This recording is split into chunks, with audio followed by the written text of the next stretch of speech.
ಎತ್ತರ ಒಂದು. ಎರಡನೇದ್ದು ಹೊಲದಾಗ ಗೆದ್ದದ ಹುಳ ಇರ್ಬೇಕು ಸಾಕಷ್ಟು. ಆಮೇಲೆ ಅನ್ಯ ಕ್ರಿಮಿಕೀಟಗಳು ಇರ್ಬೇಕು, ಮಿತ್ರ ಕೀಟಗಳು, ಬೆಳೆಗಳಿಗೆ ಮಿತ್ರರಾಗಿರುವಂತ ಕೀಟಗಳು ಇರ್ಬೇಕು 3. ನಾಲ್ಕನೇದ್ದು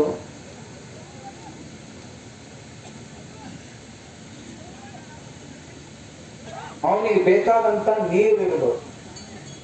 ಇವಿಷ್ಟಿದ್ದು ಹೊಲ ಇತ್ತು ಅಂತಂದ್ರೆ ರೈತ ಏನ್ ಬೇಕಾದ್ದು ಮಾಡಿಕೊಡಕ್ ಸಾಧ್ಯ.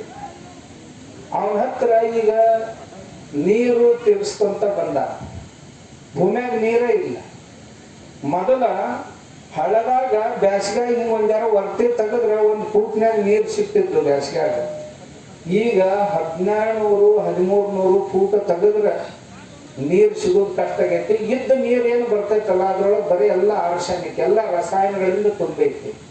ಆ ನೀರು ಹೊಲಕ್ಕೆ ಬಿಟ್ರೆ ಯಾವ ಬೆಳೆಗಳ ಬೇರು ಚಲೋ ಇರಂಗಿಲ್ಲ.